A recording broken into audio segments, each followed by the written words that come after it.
Vamos abrir a palavra de Deus na primeira carta de Paulo aos Coríntios. Primeira carta de Paulo aos Coríntios, capítulo 4.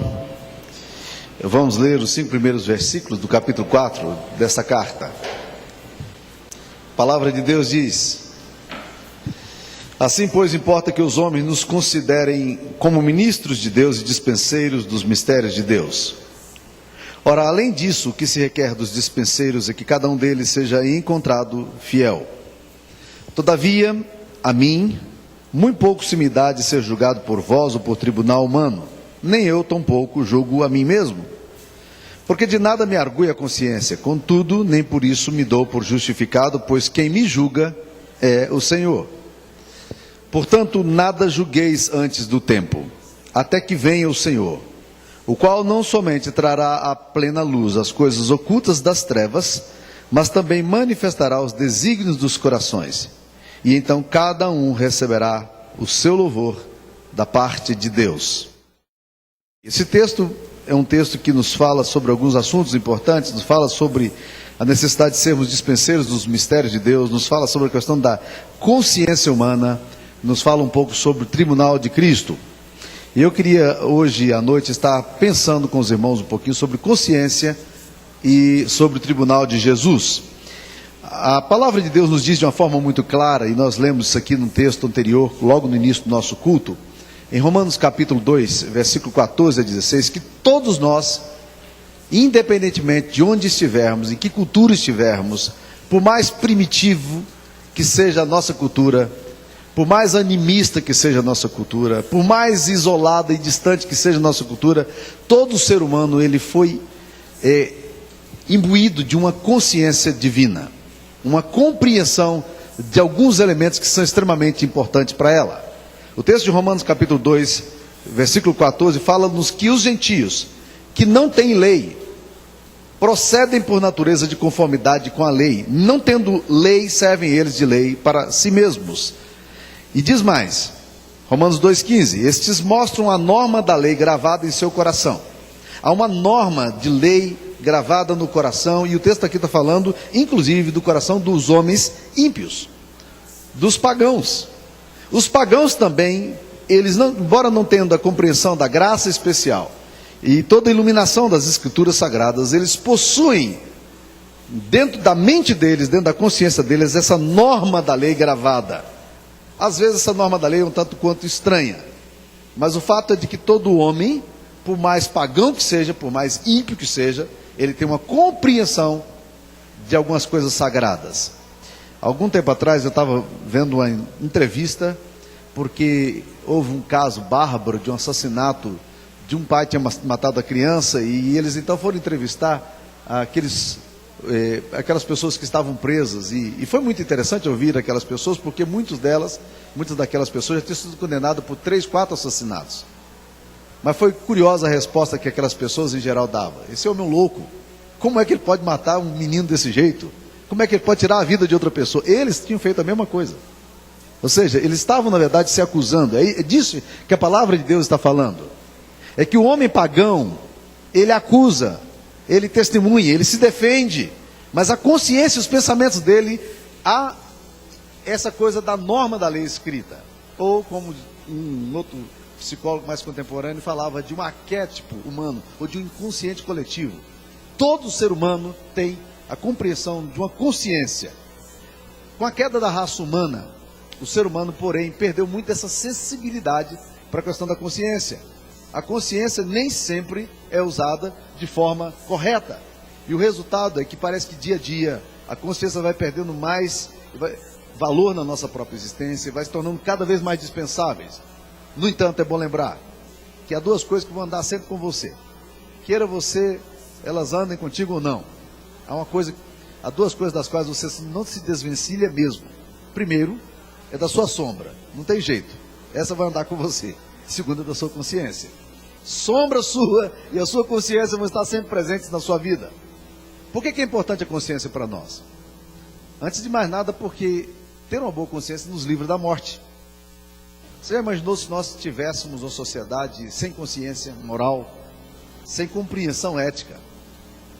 Isso é psicopatia. É uma pessoa que é doente na psique e ela endurece a sua sensibilidade, ela não é capaz de perceber mais nada. Espiritualmente isso seria uma tragédia para nós. Imagine se nós perdêssemos completamente a sensibilidade para as coisas de Deus. Você sente uma enorme vergonha e tristeza quando você faz alguma coisa errada? Eu lembro de pessoas que já me procuraram dizendo: pastor, eu estou arrebentado, eu estou profundamente envergonhado, eu não sei mais onde colocar minha cara. Eu falo: que bom, glória a Deus, porque se há uma coisa que tem que acontecer conosco, meus queridos irmãos, é que nós tenhamos vergonha na cara, é que a gente fique vermelho mesmo quando as coisas que nós fizemos é errada. Ou como dizia o reverendo Valmir Soares, uma vez uma pessoa procurou e disse: reverendo Valmir, eu queria dizer para o senhor orar por mim, porque eu sou um crente muito sem vergonha. Ele diz: não tem crente sem vergonha não, tem alguns sem vergonha que se dizem crente, mas é assim mesmo, né?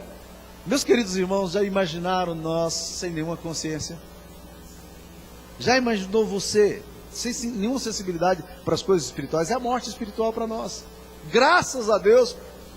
Se a sua consciência de vez em quando te pega e você fica envergonhado de olhar no espelho, envergonhado de vir à igreja, de orar, de conversar com o Pai Celeste, de ir em confissão, não tem problema, desde que você vá. O problema está em quando você faz as coisas e já não tem rubor, já não fica vermelha, você se olha e acha que está tudo ok. A consciência foi feita para nos livrar da morte, e gera desconforto quando nós a ferimos. Outra coisa que é importante é que a consciência glorifica a Deus. Eu tenho a impressão de que consciência também poderia ser, de certa forma, ligada a um termo da Bíblia que fala que o princípio da sabedoria é o temor do Senhor. Para mim, temor do Senhor parece ser uma coisa ligada a essa questão da consciência.